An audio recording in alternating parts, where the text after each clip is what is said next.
प्रभावशाली और चुपचाप इस्तेमाल की जाने वाली सबसे सफल रणनीतियों में से एक जो नियंत्रक मैनिपुलेटर अपनाते हैं, वह जरूरी नहीं कि वे क्या कहते हैं, बल्कि यह है कि वे कब कहते हैं। सही समय चुनने की कला, यानी किसी घटना, वाक्य या जेस्चर को बिल्कुल उपयुक्त क्षण पर करना, नियंत्रक की प्रभाव संरचना का एक केंद्रीय उपकरण है।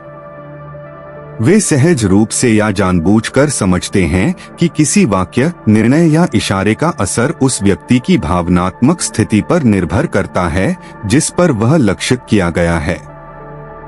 समय सिर्फ घड़ी का मामला नहीं है, यह मनोवैज्ञानिक क्षण की संवेदनशीलता है। और जो लोग यह महारत हासिल कर लेते हैं, उनके लिए इसका मतलब सीधे दूसरे के व्यवहार तक पहुंच पाना है। जब अधिकांश लोग सहजता या त्वरित प्रतिक्रिया के आधार पर काम करते हैं, तो नियंत्रक पहले देखते हैं। वे पैटर्नों का विश्लेषण करते हैं।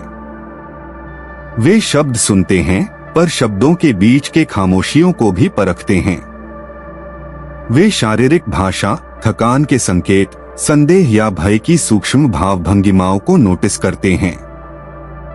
धीरे धीरे वे सीखते हैं कि किसी व्यक्ति की सबसे कमजोर घड़ियां कौन सी हैं। और ठीक उन क्षणों में वे सक्रिय होते हैं, न खुलकर नहीं, बल्कि सहानुभूति, रुचि या सहजता के आवरण में।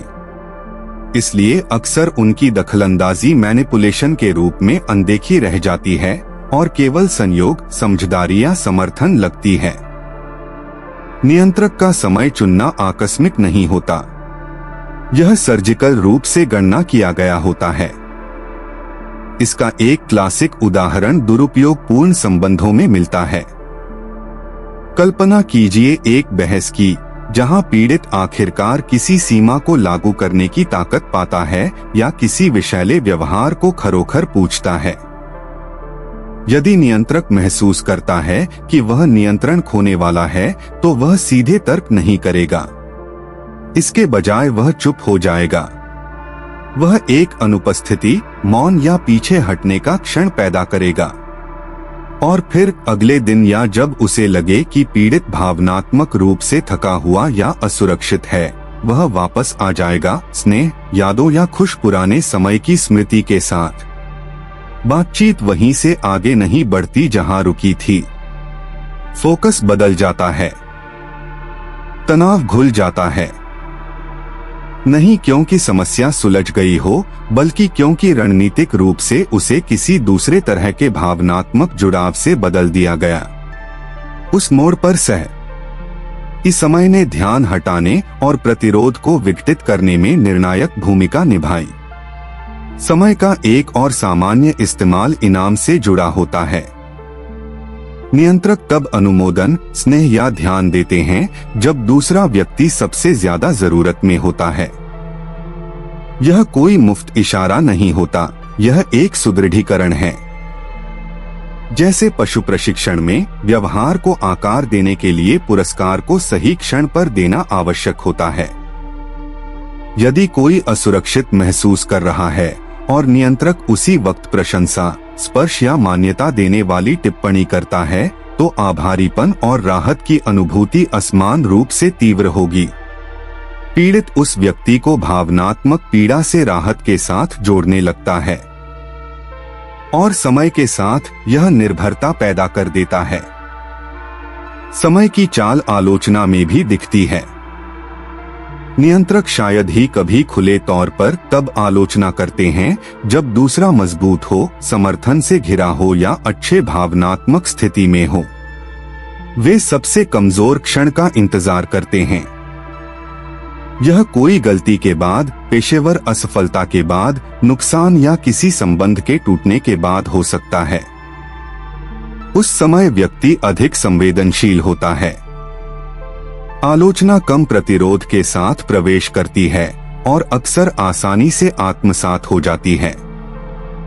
नियंत्रक कह सकता है, मुझे पता था यह होगा, तुम्हें मेरी बात ज्यादा सुननी चाहिए थी, या अगर तुमने मेरे तरीके से किया होता तो ऐसा न होता। यहाँ आलोचना केवल गलती पर नहीं होती, यह नियंत्रक को प्राधिकरण की स्थिति में पुनर्स्थापित करने के बारे में होती है। और वही चुना गया समय इसे संभव बनाता है।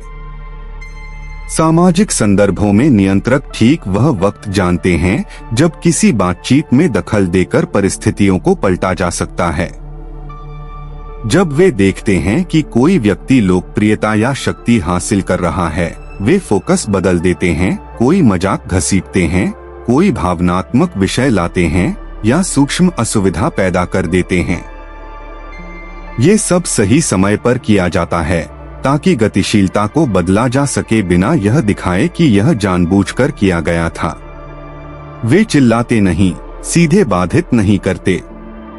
वे सटीकता से अपनी प्रभाव छाप घुसा देते हैं।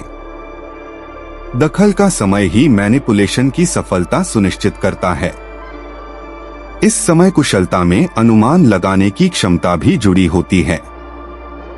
नियंत्रक प्रतिक्रियाओं की भविष्यवाणी करने में माहिर होते हैं।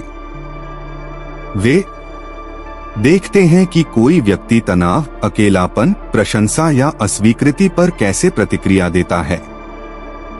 और जब वे महसूस करते हैं कि किसी भावनात्मक चक्र की पुनरावृत्ति होने वाली है, तो वे अगली चाल की तैयारी कर लेते हैं। यदि उन्हें पता है कि किसी को परित्याग का भय है, तो वे नाजुक क्षणों में जानबूझकर दूर हो सकते हैं, सिर्फ चिंता उत्पन्न करने के लिए। फिर वे वेग बहानों के साथ, पर स्नेह से भरे नोट के साथ लौट आते हैं। यह चक्र व्यक्ति को भावनात्मक रूप से अस्थिर और बंधा रखता है। एक प्रमुख विशेषता यह है कि नियंत्रक शायद ही कभी आवेग में होते हैं। भले ही वे भावनाओं से प्रेरित लगें, उनकी हर क्रिया अक्सर एक अनुमानित गणना का हिस्सा होती है। वे विस्फोटक, संवेदनशील या अस्थिर दिख सकते हैं, पर उन प्रकट भावों के पीछे हमेशा ऐसा समय उपयोग होता है जो उनकी स्थिति को लाभ देता है। वे जानते हैं, उदाहरण के लिए, कि कब माफी मांगना है, कभी जब दूसरा अभी भी क्रोधित हो और बहस के लिए तैयार हो, बल्कि तब जब दूसरा भावनात्मक रूप से थका हुआ, भ्रमित या अपनी कठोर प्रतिक्रिया के लिए दोषी महसूस कर रहा हो। माफी शांति की पेशकश की तरह आती है, इसलिए उसे स्वीकार करना आसान होता है। पर मंशा अक्सर मरम्मत की नहीं होती, अक्सर यह केवल भावनात्मक नियंत्रण की स्थिति वापस हासिल करने की चाल होती है। समय की यह समझ नियंत्रक की उपस्थिति और अनुपस्थिति के बीच की चाल में भी दिखती है। वे जानते हैं कब गायब होना है, जानते हैं कब कितने समय के लिए चुप रहना है, जानते हैं कब पुनरागमन करना है। वे भावनात्मक उपकरण के रूप में घड़ी का इस्तेमाल करते हैं। कुछ घंटों की अनुपस्थिति संदेह पैदा कर सकती है, दिनों की अनुपस्थिति चिंता भड़का सकती है। एक अप्रत्याशित वापसी, उस क्षण जब व्यक्ति आगे बढ़ने ही वाला हो, पूरे बंधन को फिर से सक्रिय कर सकती है। इनमें से कोई भी चीज संयोग नहीं होता। यह सटीकता, संवेदनशीलता और निरंतर भावनात्मक रीडिंग के साथ किया जाता है। आत्म समय वह पुल है जो नियंत्रक की चाहत और उसे पाने के लिए उठाए गए कदमों के बीच बनता है। वह चाह सकता है प्यार, आज्ञाकारिता, कृतज्ञता, प्रशंसा या अधीनता, पर वह जानता है कि उसे सीधे मांगकर नहीं मिल सकता। उसे बीजारोपण करना होगा, और वह जानता है कि बीज तभी अंकुरित होता है जब उसे सही मिट्टी यानी सही समय पर लगाया जाए। नियंत्रक दूसरे के भावनात्मक चक्रों का निरीक्षण करते हैं, जैसे एक माली मौसमों का ध्यान रखता है, और उसी के अनुसार कार्य करते हैं। यह कहना जरूरी है कि यह क्षमता केवल कठोर सोच या जानबूझकर गणना की वजह से नहीं आती। कई नियंत्रकों ने यह समयानुभूति एक सर्वाइवल मैकेनिज्म के रूप में विकसित की है। शायद बचपन से उन्होंने सीखा कि ध्यान या सुरक्षा तभी मिलती है जब वे ठीक ठीक जानते हों कब बोलना, कब कार्य करना, कब पीछे हटना या कब खुश करना है। यह सीख समय के साथ परिष्कृत हुई और आज यह बिना आक्रामक लगे नियंत्रित करने की क्षमता के रूप में प्रकट होती है। यह उनके व्यवहार के प्रभाव को कम नहीं करती, पर यह समझने में मदद करती है कि यह कैसे बनता है।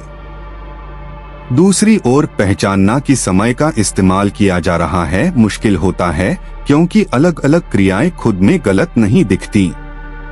एक तारीफ, एक प्यार भरा संदेश, एक माफी की पेशकश, एक मौन, ये सब सामान्य हो सकते हैं। पर जब ये भाव अक्सर उन्हीं क्षणों पर होते हैं जब आप सबसे ज्यादा कमजोर, निर्बल या उलझन में होते हैं, तो चेतावनी की घंटी बजनी चाहिए। नियंत्रक ऐसे माहिर होते हैं कि वे आपके लिए गलत समय पर सही काम करवा लेते हैं, या कहें कि अपने हिसाब से सही समय पर आपके लिए गलत। रक्षा के सबसे प्रभावी तरीकों में से एक यह देखना है कि आपकी भावनाएं इन बातचीतों के बाद कैसी महसूस करती हैं। क्या आप अधिक मजबूत महसूस करते हैं या अधिक निर्भर? क्या आपको अधिक स्पष्टता मिली या और भ्रम? क्या आप अधिक स्वतंत्र महसूस करते हैं या और बंधे हुए? अच्छे टाइमिंग वाले नियंत्रक हमेशा यह अनुभूति छोड़ जाते हैं कि कुछ खो गया है, भले ही आप उसे शब्दों में नहीं बता पाएं।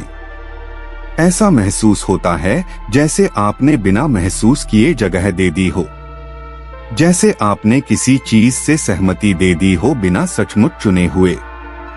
और यह संकेत है कि समय एक अदृश्य हथियार की तरह इस्तेमाल हुआ।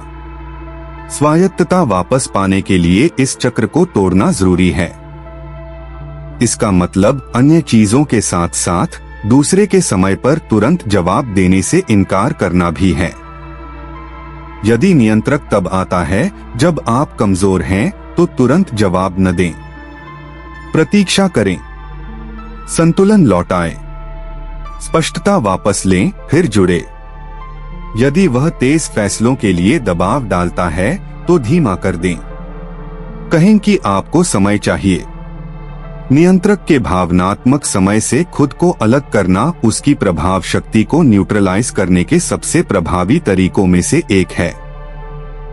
अंत में यह समझना कि नियंत्रक समय में निपुण होते हैं हमें एक महत्वपूर्ण उपकरण देता है, धारणा। जब हम जानते हैं कि हर इशारा किसी रणनीति का हिस्सा हो सकता है जो समय पर आधारित है, तो हम स्वतः प्रतिक्रिया करने से दूर रहते हैं।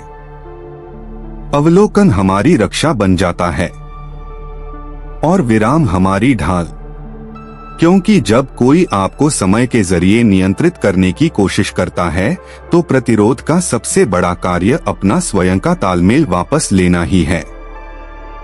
पर्दे बंद होते हैं, पर खेल जारी रहता है। ध्यान दें, निशब्द रहें, नियंत्रण रखें। मस्तिष्क के पर्दे के पीछे वही है जहां असली चीजें होती हैं। थिएटर सोमब्रियो, जहां कुछ भी वैसा नहीं होता जैसा दिखता है।